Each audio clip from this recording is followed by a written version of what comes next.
दोस्तों, खानापन में आपका स्वागत है।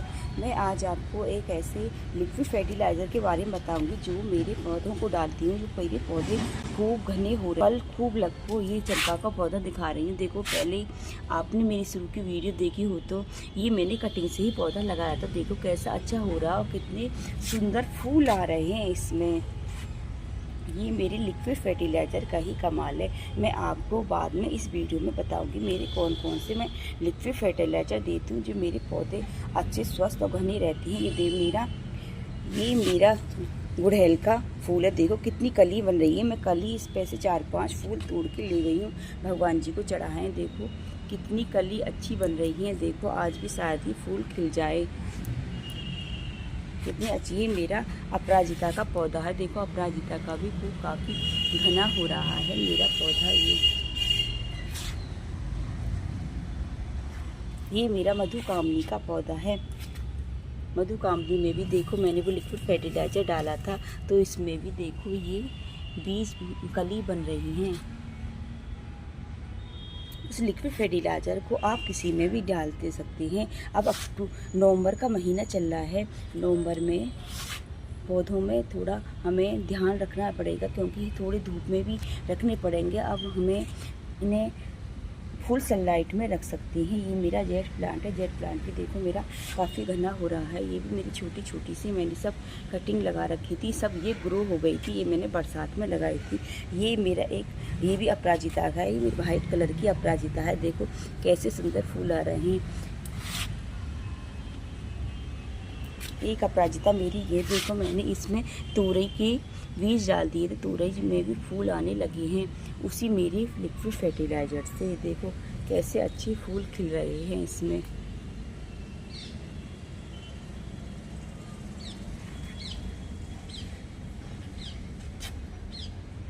ये मेरा हार श्रृंगार का पौधा है। देखो हार श्रृंगार का पौधा भी कितना घना हो रहा है। मैंने इसमें वही लिक्विड फर्टिलाइज़र डाला था उसे देखो और कितना बीज बना, ये फली बनाने लगा है। अगर फूल इसमें रह जाए तो ये फली बनाने लगता है। इन्हें हमें तोड़ते रहना चाहिए। देखो कितनी फली बन रही हैं। इसका यही है कि ये इसकी फूल देखो कितनी कली बन रही है। देखो इसके यही है कि ये इसके फूल रात में खिलते हैं और मॉर्निंग में सारे नीचे झड़ जाते हैं। ये पौधा हमारे घर में बहुत ही शुभ पौधा माना जाता है। इसके फूल भगवान विष्णु जी को चढ़ाना भी बहुत शुभ मानते हैं। और ये एक मेडिसिन प्लांट भी है। हमें हाथ पैरों में दर्द हो तो इसके फूल पत्ते खाएं तो उसमें भी ये फ़ायदा करता है। देखो फूल कम देगा। और ये भी मेरा अपराजिता का वाइट कलर की अपराजिता थी। ये भी मैंने बरसात में कटिंग से ही लगाई थी। अब देखो खूब अच्छी ग्रोथ कर रही है। देखो कितने फूल खिल रहे हैं, कैसी घनी हो रही है। और इस पे फली भी बनने लगी हैं। देखो जो भी फली बनने लगे तो हम जैसे फूल सूख जाता है तो हमें याद नहीं रहता हटाना, तो ये फली बनाने लगता है। फली बनाता है तो हमें ये फूल फिर कम देता है क्योंकि सारी एनर्जी अपनी इस फली पे लगाने लगता है। देखो मैंने इसमें 2 कटिंग लगाई थी, मेरी दोनों ही कटिंग ग्रो हो गई। आपको फली का काफ़ी ध्यान रखना है। देखो इसमें कितनी काफ़ी फली हो रही हैं। देखो कितनी सारी फली निकली हैं। इन सारी फलियों को हमें हटा देना है। अगर आपको कोई पकानी है, कोई बीज बनाना है तो आप एक फली छोड़ दें बस। एक फली से आपके 4-5 पौधे बन जाएंगे। मैंने इसे इस तरह का लुक दे रखा है। पाइप लगा के मैंने इसे ऊपर को चढ़ा दिया है। कैसे अच्छे फूल खिल रहे हैं। देखो ये है लिक्विड फर्टिलाइज़र जो मैं आपको बता रही थी। ये ऐसा फर्टिलाइज़र है कि हम इसे आउटडोर इंडोर कैसे भी कोई सी प्लांट में दे सकते हैं, लेकिन जिसमें फूल और नहीं आ रहे हैं, कली नहीं बन रही उसमें दे। तो ये लिक्विड फर्टिलाइज़र हमारा बहुत जल्दी असर करता है। ये है मेरे चावल का पानी और आलू, जैसे हम कच्चे आलू बनाते हैं तो उन्हें धोते हैं तो उसका पानी है, और दाल का पानी। और दाल वगैरह सब हमें भी सेहत के लिए बहुत अच्छी रहती हैं और हमारे पौधों के लिए भी होती हैं। जैसे दाल वगैरह बनाती ज़्यादातर बनते रहते हैं हमारे घर में। ये मेरे कल का ही पानी है तो रात भर रहा था। बस मैंने अगर ज़्यादा कई दिन हो जाए तो हमें ज़्यादा पानी मिलाना चाहिए। अगर करकाई है तो हम इसे हम साथ के साथ भी डायरेक्ट भी डाल सकते हैं।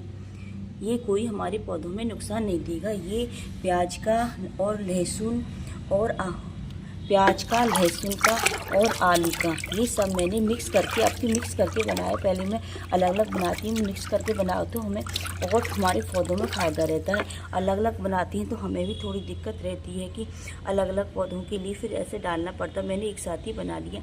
ये भी हमारे पौधों के लिए 2-3 दिन मैंने प्याज को 2 लीटर पानी में भिगो के रख दिया था। उसमें मैं अब इसमें 2 लीटर में हम 6 लीटर पानी और मिला लेंगे और हम सभी पौधों को देंगे।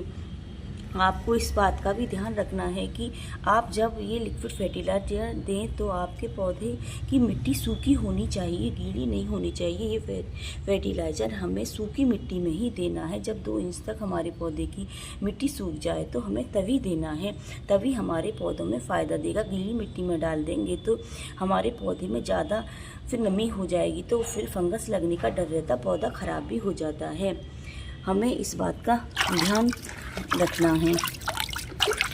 अगर ये, क्योंकि ये हमारा केमिकल कोई फर्टिलाइज़र नहीं है। जैसे छोटा गमला है तो आप उसमें 1 मग्घा डाल दें और बड़ा गमला है तो ज़्यादा डालें। अपने ऐसे पौधों के हिसाब से डाल दें। अगर बड़ा है तो थोड़ा ज़्यादा डाल लें, कम है छोटा है तो उसमें थोड़ा ही डालें। ऐसा नहीं डालें जो नीचे तक बेहतर रहे हमारा ये फर्टिलाइज़र। इतना ही डालें जो हमारे नीचे तक जड़ तक चला जाए।